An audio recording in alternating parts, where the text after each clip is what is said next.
Giannis, the Greek Freak, held without a field goal over the final 11 minutes of this game as the Magic stunned the Bucks to steal Game 1. Nick, how shocking was this upset? Oh, it was utterly shocking. I mean, they're 13-point favorites. I don't think there is forget anyone picking the Magic to win the series. I don't think there was a single media member who went on record with a prediction, as most do, unlike the cowardly Kevin Wildes, who waits for series to start to make his picks and then still maybe doesn't, who even picked the Magic to take this 6 games. I think every single person picked either a Bucks sweep or a Bucks gentleman's sweep. So, Broussard, it was a shocking result. I don't think it is overly concerning for the Bucks, but I do think that if there's one thing I would focus on, it was in the seeding games, this historically great defense did not seem to care much. And I understood because they had locked up the 1 seed, so why would they? But they weren't able defensively to flip that switch in this game. Similar to, you could argue, how the Lakers weren't able to flip the offensive switch against Portland, because that's the side of the ball they struggled on in their seeding game. So obviously, they've got to get back to where they were defensively, and they do, I think, need this series to end as quickly as possible, because the Heat are going to be a real test for them, and as much time as possible to prepare for that matchup, Broussard, I think will help them immensely. Remember last year in game 1 of the first round, what did Orlando do? They upset the Toronto Raptors and promptly went on to lose the next 4 games. That's what I expect to happen in this series. So because of what happened last year, I'm going to say it was stunning. Not quite shocking, but stunning. But I will say this. The Bucks do have concerns because the goal is not to beat the Orlando Magic and get to the second round. As Nick mentioned, Miami is going to be tough. Toronto or Boston or whoever they meet in the conference finals is going to be very tough. And I'm seeing things that make me not believe in the Bucks. You guys know I picked the Raptors to get to the NBA Finals over Milwaukee because the strategy is clear now.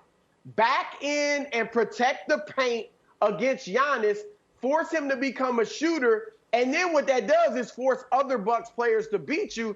And the other Bucks just aren't that good.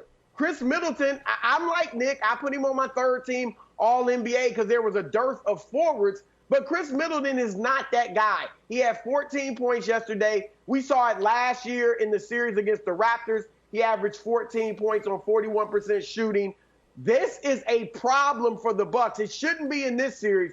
But going forward, that's why Giannis had 3 points in the 4th quarter, because that strategy works against him.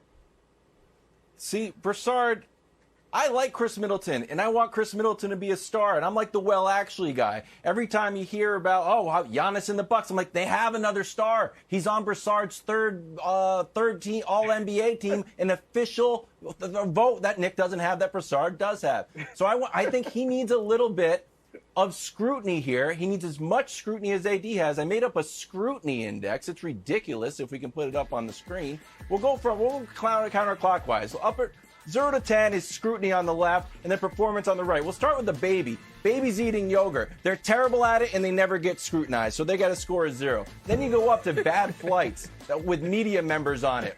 It's terrible. It gets a ton of scrutiny. God forbid your favorite, athletic writer gets delayed at O'Hare. It'll fill up your timeline on Delta. All the way to the right. Great performance. Tons of scrutiny. Rain. The fundamental building block of all of life, and all people do is complain about it. Bottom right, Jimmy Buffett Margarita. It's a great song. No one ever complains about it. Chris Middleton is right in the middle. If he does poorly, no one scrutinizes him. If he does well, no one talks about him. So Chris Middleton, I got to move you up a tier. I got to move you to Rain. You're a great performer. We need you to perform well so no one talks about Giannis is doing great. The defense isn't great. Dude, you can't score 14 points. You're a star. You're a star. He's not a star. All-star. He's not a star. Hey, listen, he's a star. He's a star. No. And I like Middleton, and he was this close to becoming just the 4th player ever to go 50, 40, 90 on 20 points per game, joining Larry, Dirk, and Kevin Durant. I get that. But this is the reason why, just because you make an all-star team and Steph, so he would have been the fifth. My apologies. Just because you make an all-star team does not make you a star.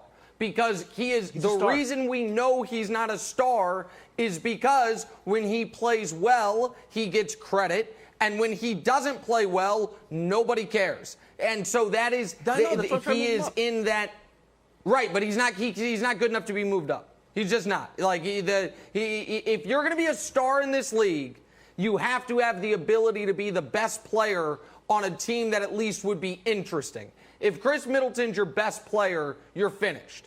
Thanks for watching. Subscribe here to get the latest from the show. Also, be sure to check out more of the best clips from First Things First, or go watch a few segments from our other shows on FS1.